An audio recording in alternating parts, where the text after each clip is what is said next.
இப்போ வந்து உங்களுக்கு ஐஏஎஸ் அதிகாரி ஆக வேண்டும் அப்படிங்கிற எண்ணம் வந்து உங்களுக்கு முதல் எப்போ வந்தது? நான் வந்து யூகேஜி படிக்கும் போதுங்க சார் ஒரு ஃபேன்சி ட்ரெஸ் காம்படிஷன் வச்சிருந்தாங்க சார் ஸ்கூல்ல. அதுல கலெக்டர் வேஷத்துக்கு தான் போடணும்னு சொல்லிட்டு நான் போயிட்டு எங்க ஆசிரியர்கிட்ட கேட்டேன். அவங்க வந்துட்டு இது ஒரு மித்தா, சிபிஎஸ்இ ஸ்கூல்ல படிச்சாதான் ஐஏஎஸ் ஆக முடியும் அப்படிங்கிறது. ஸ்டேட் போர்டுல இப்போ இருக்க கரிக்குலம், இப்போ இருக்க புத்தகங்கள்லாம் பார்க்கும்போது புத்தகங்களே வந்து விளக்க உரை மாதிரி இருக்கு, ஒரு கைடு மாதிரி ஒர்க் ஆகுது, அதுவாவே பேசுது. இதுல இருந்து நான் என்ன டெரைவ் பண்ணிக்கிறேன்னா, நீங்க பழைய ஸ்டேட் போர்ட் சிலபஸ் படிச்சா யூபிஎஸ்சி எக்ஸாம் கிளியர் பண்ணிட்டீங்க. இப்போ ஸ்டேட் போர்ட் சிலபஸ் படிக்கிறவங்க கண்டிப்பா கிளியர் பண்ணலாம். கண்டிப்பா கிளியர் பண்ணிடுவாங்க. இப்போ நீங்க சிவில் சர்வீஸ் டிசைட் பண்ணனால காமர்ஸ் போயிட்டீங்களா, டாக்டர்ஸ் இன்ஜினியர்லாம் ஆக வேண்டாம் அப்படின்னு சொல்லி போயிட்டீங்களா, அல்லது உங்களுடைய இன்க்ளினேஷனே டுவர்ட்ஸ் சயின்ஸ் இல்லாம எனக்கு வந்து ஆர்ட்ஸ் தான் பிடிக்கும் அப்படிங்கிற மாதிரி இருந்துச்சா? இந்த ஊர் சைட்ல எல்லாம் போகும்போது இந்த கடையோட கல்லா பெட்டியில போய் உட்காரதுலாம் எனக்கு ரொம்ப பிடிச்ச வேலைங்க சார். ப்ரிலிம்ஸ் கிளியர் பண்ணிட்டு மெயினுக்கு வந்து படிச்சீங்களா, நான்முதல் தேர்வு எழுதி ப்ரிலிம்ஸுக்கு எங்க படிச்சீங்களா? சார் ஆக்சுவலா வந்துட்டு 2023 முதல் தடவை நான் முதல்வன் இன்ட்ரடியூஸ் பண்ணாங்க சார். அப்போ நான் தேர்வு எழுதினேன், நான் முதல்வன் எக்ஸாம் எழுதினேன். அதை நான் கிளியர் பண்ண கிடையாது. பட் அதுதான் என்னோட 2024 ப்ரிலிம்ஸ் கிளியர் பண்றதுக்கு முக்கியமான மோட்டிவேஷன். இன்டர்வியூ போர்டில் உங்களுக்கு வந்து தமிழ்நாடு சார்ந்த கேள்விகள் கேட்டாங்களா? எனக்கு வந்துட்டு ஆக்சுவலாக என்னோட ஹாபி வந்துட்டு எக்ஸ்ப்ளோரிங் டிஃப்ரெண்ட் குசைன்ஸ் அப்படின்னு சொல்லி போட்டிருந்தேங்க சார். ஸோ அதனால அதை பற்றி கேட்டாங்க. அதில் நான் தமிழ்நாடு பற்றி பேச ஆரம்பித்தேன், தமிழ்நாடு சாப்பாடு பற்றி. அவங்களே என்னை நிறுத்தி வந்து இல்லை நீங்கள் சவுத் இந்தியாவை பற்றியே பேசாதீங்க. இப்போ வந்து நீங்க சர்வீஸ்க்கு வந்துட்டீங்க, தமிழ்நாட்டுக்கு ஐஏஎஸ் ஆஃபீஸர் வர போறீங்க. நீங்க நிறைய இன்ஸ்பயர் ஆயிருக்கீங்க நிறைய விஷயங்களை பற்றி. இப்போ நீங்க வந்தீங்க அப்படின்னா உங்களுக்கு நீங்கள் பணியாற்ற விரும்பக்கூடிய ஏரியா, அதாவது ஹெல்த் செக்டரில் பண்ணணும், எஜுகேஷன் செக்டரில் பண்ணணும், அது மாதிரி டிசாஸ்டர் மேனேஜ்மெண்ட், அது மாதிரி உங்களுடைய இதில் முக்கியமான ஏரியாஸ்னால் எது சொல்லுவீங்க?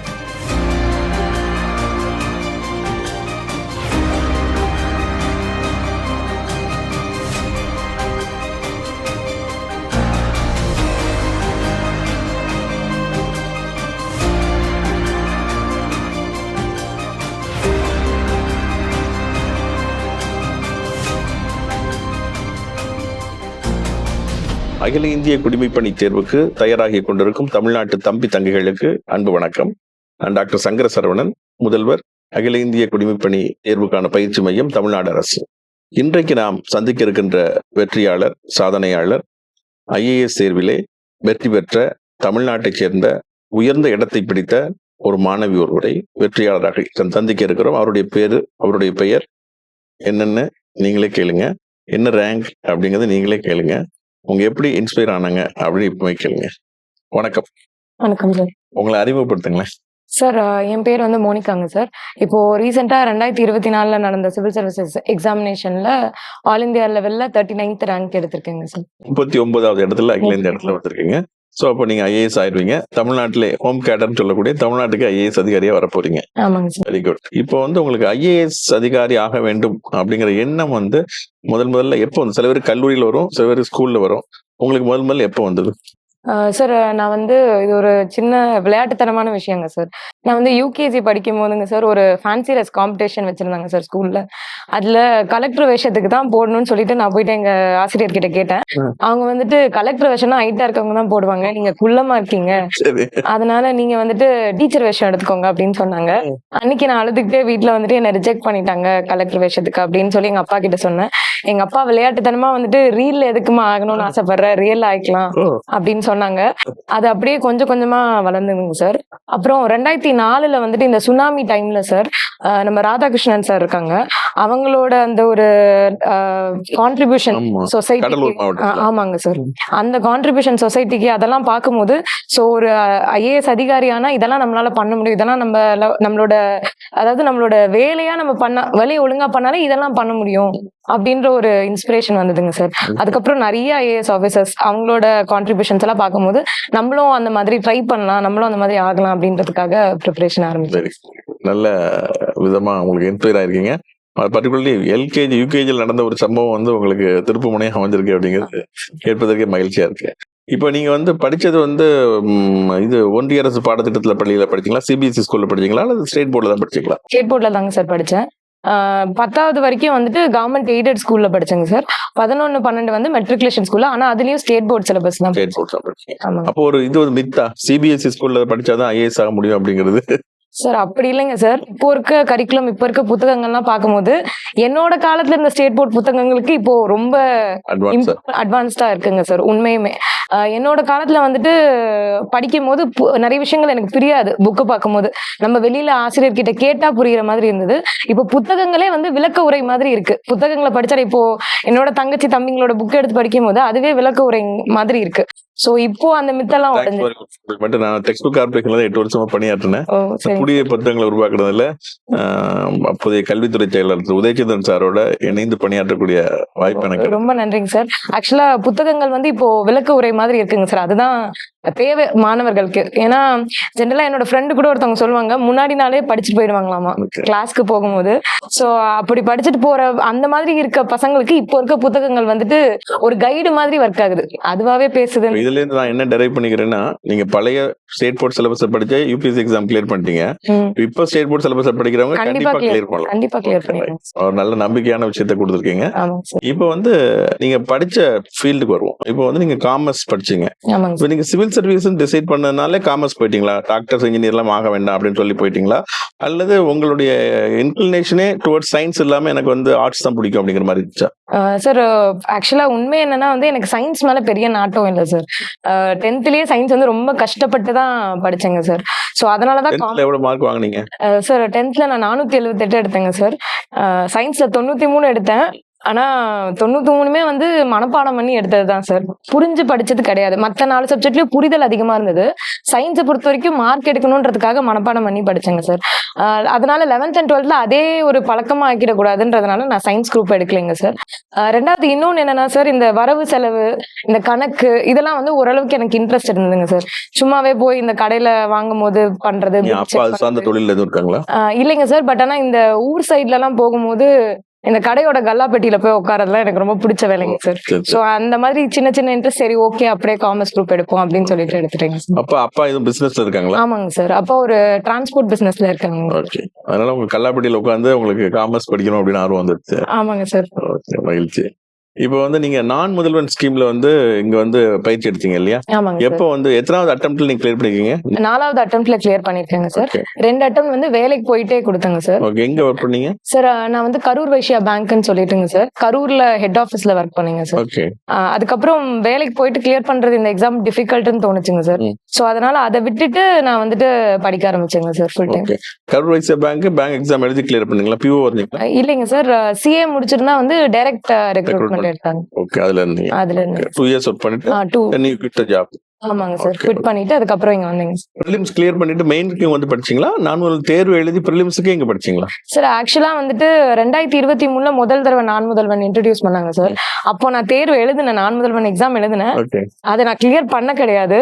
பட் அதுதான் என்னோட 2024 பிரிலிம்ஸ் கிளியர் பண்றதுக்கு முக்கியமான மோட்டிவேஷனுங்க சார். ஏன்னா நாங்க ஒரு 50 பேர் ஒன்னா படிச்சோங்க சார். அப்போ அந்த டைம்ல எல்லாருமே நான் முதல்வன் எழுதணும்.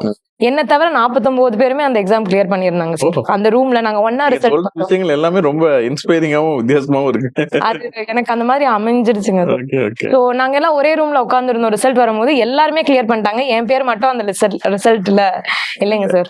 எல்லாரும் வந்து எனக்கு ஆறுதல் சொல்லிட்டு இருந்தாங்க. ஒன்னும் ஃபீல் பண்ணாத, எங்க 7500 ரூபாயில உனக்கு கொஞ்சம் கொடுக்குறோம் அந்த மாதிரி எல்லாம் சொல்லிட்டு இருந்தாங்க.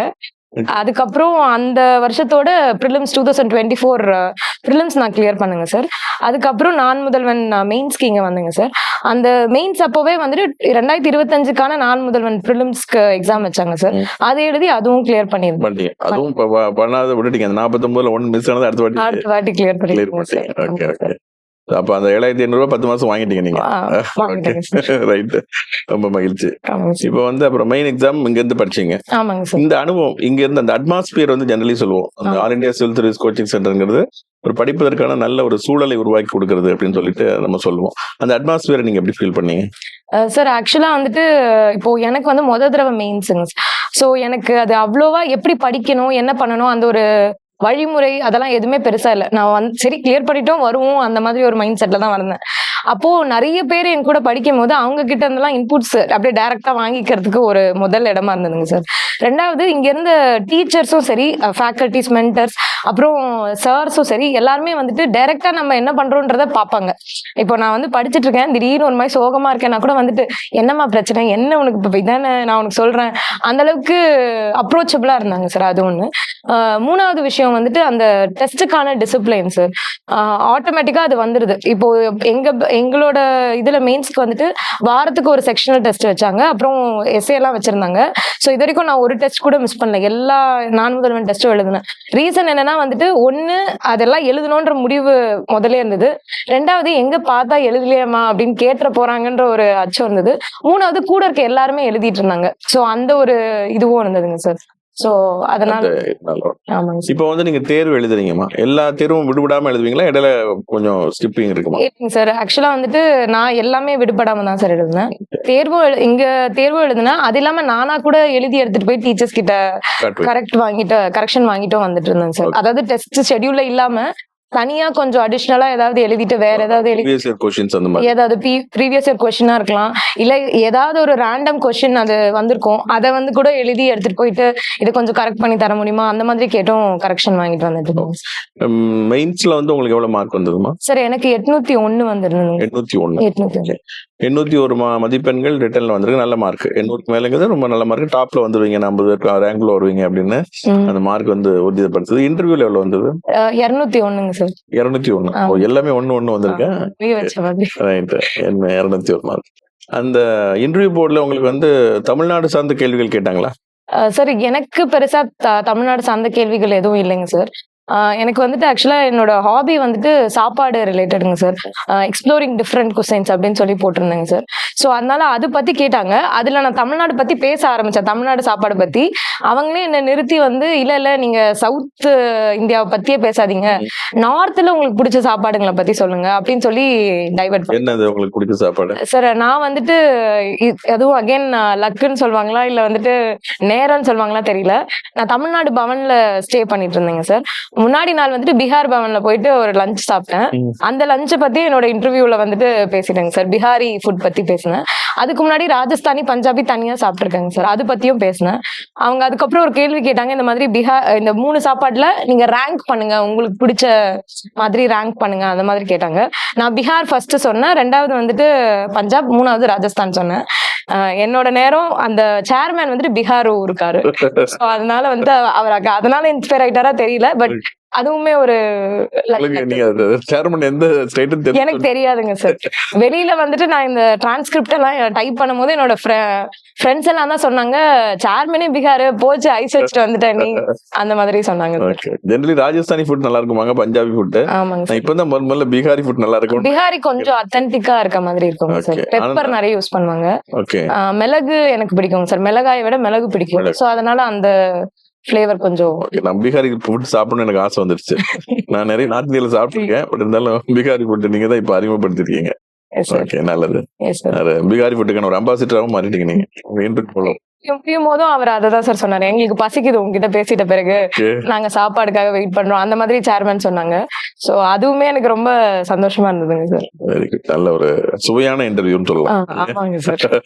இப்ப வந்து நீங்க மத்த ஜெனரல் பொது அறிவு கேள்விகள் அதெல்லாம் எப்படி இந்த டிரான்ஸ்கிரிப்ட் எல்லாம் படிச்சுட்டு போறாங்க, ஸ்டாஃப்ல இருந்து கேட்குவாங்கன்னு சொல்லி ப்ரிப்பேர் பண்றோம். இப்போ வந்து அந்த டிரான்ஸ்கிரிப்ட் படிச்சுட்டு போறதுலாம் யூஸ்ஃபுல்லா இருக்கா? ஆமாங்க சார். அந்த கேள்வியே ரிப்பீட் ஆகும்னு எதிர்பார்க்க கூடாது. பட் அந்த கேள்வியோட அந்த போற விதம் எப்படின்றத நம்ம பார்த்தா ஒரு புரிதல் வந்துருங்க.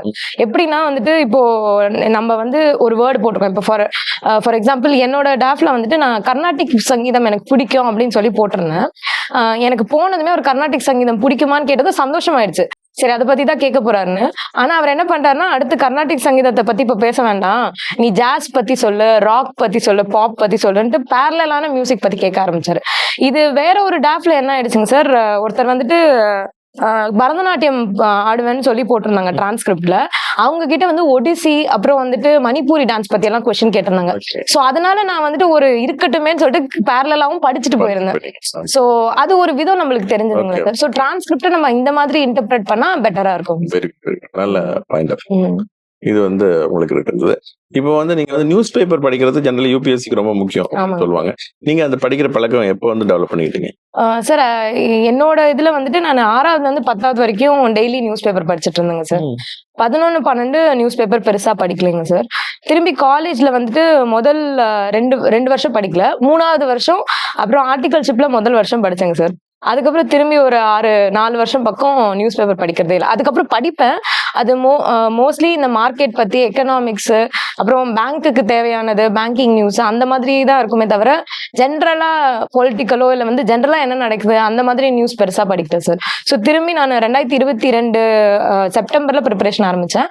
அப்போதான் வந்து அகெயின் நியூஸ் பேப்பர் படிக்க ஆரம்பிச்சேன் சார். உங்களுக்கு வந்து ஜெனரல் ஸ்டடீஸ் 4 பேப்பர் இருக்கு இல்லையா? ஆமாங்க சார். அதுல வந்து 3rd பேப்பர் எல்லாரும் கொஞ்சம் கஷ்டம்னு சொல்றாங்க. ஆமாங்க சார். நீங்க காமர்ஸ் ஸ்டூடெண்ட் வேற, அதனால அதுல எக்கனாமிக்ஸ் இருக்கு, சயின்ஸ் அண்ட் டெக்னாலஜி இருக்கு. சயின்ஸ் உங்களுக்கு பிடிக்காத ஏரியான்னு சொல்றீங்க, காமர்ஸ் பிடிச்ச ஏரியா. அதுல எப்படி உங்களுக்கு ஸ்கோர் வந்தது? சார் எனக்கு வந்து 3rd பேப்பர் தான் எனக்கும் டஃபா இருந்ததுங்க சார். எல்லாரும் போலயும் எனக்கு ஸ்கோர்ஸ் வந்து 3rd பேப்பர்ல தான் இருக்கிறதுலே ரொம்ப கம்மியா வந்ததுங்க சார். 80 மார்க் தான் வந்திருந்தது. அது வந்து ஜென்ரலா ஆவரேஜ் விட கம்மின்னு சொல்லுவாங்க 80 மார்க்ன்றது. எனக்கு 3rd பேப்பரோட அண்டர்ஸ்டாண்டிங் வந்துட்டு பெருசா அவ்வளோ இன்டெப்தா என்னால படிக்க முடியலைங்க சார். பேப்பர் பார்த்ததுமே 20 கொஸ்டினுமே தெரியல அந்த எக்ஸாம் ஹால்ல. ஸோ நான் என் மனசுல நினைச்சதெல்லாம் என்னன்னா, என்ன தெரியுமோ அதை எழுதிட்டு வந்துருவோம், என்ன வருதோ வந்துட்டோம், அந்த ஒரு மைண்ட் செட்ல தான் போனேன். போயிட்டு 3rd பேப்பர் முடிச்சுட்டு வந்தோன்னே ஒரு 45 மினிட்ஸ் தூங்கிட்டேன். ஏன்னா 3rd பேப்பரோட இம்பாக்ட் 4th பேப்பர்ல வந்துடக்கூடாதுன்றதுக்காக. ஸோ 4th பேப்பர் நல்ல ஸ்கோரிங். ஆமாங்க சார். எனக்கு 4th பேப்பர்ல ரொம்ப நல்ல மார்க் வந்தது. 127 வந்திருந்ததுங்க சார். ஸோ அது இம்பாக்ட கேரி பண்ண விடல. அவ்வளவுதான் நான் 3rd பேப்பருக்கு பண்ண விஷயங்கள் சார். ஆனா ஜென்ரலா 3rd பேப்பருக்கு வந்து நிறைய டேட்டா, அப்புறம் வந்து ஸ்டாட்டிஸ்டிக்ஸ், அப்புறம் இந்த கிராஃப்ஸ், இந்த எக்கனாமிக் சர்வே இதெல்லாம் படிக்கிற ஸ்டூடெண்ட்ஸ்க்கு 3rd பேப்பர் ரொம்ப ஹெல்ப்ஃபுல்லா இருக்குங்க சார். ரொம்ப ஈஸியா இருக்கும். உங்க கூட எழுதின 100க்கு மேல வந்துச்சா? 100க்கு மேல யாரும் இல்ல சார். 96 எடுத்திருக்காங்க சார். ஃபர்ஸ்ட் 2 பேப்பர்ஸ்ல உங்களுக்கு எவ்வளவு வந்துச்சு? ஃபர்ஸ்ட் பேப்பர்ல 113 வந்ததுங்க சார். செகண்ட் பேப்பர்ல 106 வந்ததுங்க sir. Okay. Second paper quality நல்லா ஸ்கோர் பண்ணுவாங்களா? ஏன் நீங்க அவ்வளவுதான் வந்துச்சு? சார் நான் வந்து தடவை எழுதுறதுனால ரொம்ப கண்டென்ட் எல்லாம், ஸ்டாட்டிக் கண்டென்ட்லாம் ரொம்ப நிறைய ரிவைஸ் பண்ண முடியலங்க சார் என்னால. நான் ரொம்ப பர்ஃபெக்ஷன் நோக்கி போகிறத விட்டுட்டு ப்ராக்டிஸ் நோக்கி போனுங்க சார். ஸோ என்னோட ஃபுல் ப்ரிப்பரேஷனுமே வந்துட்டு எழுதுற ப்ராக்டிஸ்ல தான் இருந்ததுங்க சார். எழுதி அந்த எழுதுறத வந்து கரெக்ட் பண்ணி படிச்சது தான் படிச்சேங்க சார். ஸோ அதாவது என்ன வந்து எதுக்கு எக்ஸாம்பிளா சொல்லணும்னா, பெஸ்டா ஒன்னுத்துல இல்லாம எல்லாத்துலயும் ஆவரேஜா இருந்தா கூட கிளியர் பண்ணிடலாம் அப்படின்றதுக்கு என்னோட ஸ்கோர்ஸையும் மார்க்ஸ் எக்ஸாம்பிளா சொன்னீங்க. ஓகே. நீங்க வந்து ரொம்ப தன்னடக்கத்தோட சொல்றீங்கன்னு நினைக்கிறேன். நான் இருந்தாலும் நல்ல நம்பிக்கை விட்டுற மாதிரி தான் இருக்கு உங்களோட விஷயங்கள். நீங்க சொன்னது எல்லாத்தையும் 20 கேள்வி தெரியல, ஆனாலும் 80 மார்க் வாங்கிட்டீங்க இல்லையா? வந்து தெரியலன்னா இந்த சென்ஸ் அதான் நம்ம படிச்சுட்டு இருக்கும்போது எக்ஸாக்ட் ஆன்சர் தெரியாது. ஜெனரலி யூபிஎஸ்சி பத்தி சொல்லும்போது சொல்லுவாங்க, கேள்வி வந்து ஜெனரலா தான் இருக்கும், ஆனா ஆன்சர் ஸ்பெசிஃபிக்கா இருக்கணும் அப்படிப்பாங்க. படிக்காம எழுத முடியாது, இல்லைன்னா நீங்க பாஸ் பண்ணவும் முடியாது. இப்போ வந்து நீங்க எஸ்ஏ பேப்பர் ரொம்ப முக்கியமானது. என்ன எஸ்ஏ எழுதுனீங்க? சார் நான் வந்து 2 எஸ்ஏ சூஸ் பண்ணியிருந்தேங்க சார். முதல்ல வந்துட்டு there is no path to happiness, the happiness is the path அப்படின்னு ஒரு எஸ்ஏ இருந்ததுங்க சார். அது முதல் எஸ்ஏ. 2வது எஸ்ஏ வந்து nothing is greater than cost of doing wrong அப்படின்னு சொல்லிட்டு ஒரு எஸ்ஏ இருந்ததுங்க சார். இது 2ம் தான் நான் சூஸ் பண்ணேன். 2மே philosophical எஸ்ஏ தான் சார். எனக்கு எஸ்ஏலுமே நான் எதிர்பார்த்ததை விட மார்க் கம்மியா தாங்க சார் வந்திருந்தது. ஆனா வந்துட்டு நான் பண்ண தப்பு என்னன்னா, ஜென்ரலா இங்கே நடந்த மார்க் எல்லாத்துலயுமே நான் 2 எஸ்ஏக்கும் சமமான நேரங்கள் ஒதுக்கி இருந்தேன். பட் அங்க போயிட்டு என்ன பண்ணேன்னா 2 மணி நேரம் முதல் எஸ்ஏக்கே எடுத்துட்டேங்க சார். முதல் எஸ்ஏ ரொம்ப அற்புதமா எழுதியிருந்தேன். இதுவரை நான் எழுதுறதுலயே இவ்வளவு நல்ல எஸ்ஏ இல்லை அந்த மாதிரி எழுதியிருந்தேன். 2வது எஸ்ஏ இது வரைக்கும் நான் எழுதுனதே இவ்வளவு வருஷா இல்லை அந்த மாதிரி ஒரு எஸ்ஏ எழுதியிருந்தேங்க. சோ அதனால மார்க் வந்து 106 வந்திருந்ததுங்க சார். ஓகே. இது வந்து உங்களுடைய ஓவரால் பெர்ஃபார்மன்ஸ். இப்போ வந்து நீங்க சர்வீஸ்க்கு வந்துட்டீங்க, தமிழ்நாட்டுக்கு ஐஏஎஸ் ஆஃபீஸர் வர போறீங்க. நீங்க நிறைய இன்ஸ்பயர் ஆயிருக்கீங்க நிறைய விஷயங்களை பத்தி. இப்போ நீங்க வந்தீங்க அப்படின்னா உங்களுக்கு நீங்கள் பணியாற்ற விரும்பக்கூடிய ஏரியா, அதாவது ஹெல்த் செக்டர்ல பண்ணணும், எஜுகேஷன் செக்டர்ல பண்ணணும், அது மாதிரி டிசாஸ்டர் மேனேஜ்மெண்ட், அது மாதிரி உங்களுடைய இதுல முக்கியமான ஏரியாஸ்னா எது சொல்லுவீங்க? சார் ஏரியாஸ்னா ஒன்று வந்து விமன் அண்ட் சில்ட்ரன் சொல்லுவேங்க சார். ஜென்ரலாக சில்ட்ரனோட அசோசியேட் பண்ணிக்கிறதுக்கு எனக்கு நிறைய ரீசன்ஸ் இருக்குங்க சார். ஸோ அதனால விமன் அண்ட் சில்ட்ரன். 2வது எஜுகேஷன் செக்டர் சொல்லுவேங்க சார். மற்றபடி என்ன வேலை கொடுத்தாலும் அதை ஒழுங்கா பண்ணிடணும் அப்படின்றது ஒரு மைண்ட் செட் இருக்குங்க சார். நன்றி மோனிகா, உங்களுடைய நேரத்தை ஒதுக்கி மிக அற்புதமா உங்களுடைய வெற்றிக்கான காரணங்கள் எல்லாத்தையும் புரியுற மாதிரி, எல்லாருக்கும் இன்ஸ்பயர் ஆகிற மாதிரி மிகச்சிறப்பா சொன்னீங்க. மாநில அரசு பாடத்திட்டத்துல படிச்சு வெற்றி பெறலாம் அப்படிங்கறத அழுத்தமா சொன்னீங்க. உங்களுக்கு என்னுடைய வாழ்த்துக்கள். குறிப்பா அகில இந்திய குடிமைப்பணி பயிற்சி மையத்தினுடைய சார்பாகவும் நான் முதல்வன் திட்டத்தினுடைய பயனாளி என்ற முறையில் தமிழ்நாடு அரசினுடைய சார்பாகவும் மனம் நிறைந்த வாழ்த்துக்களையும் நன்றிகளையும் தெரிவித்துக் கொள்கிறேன். நன்றிங்க சார்.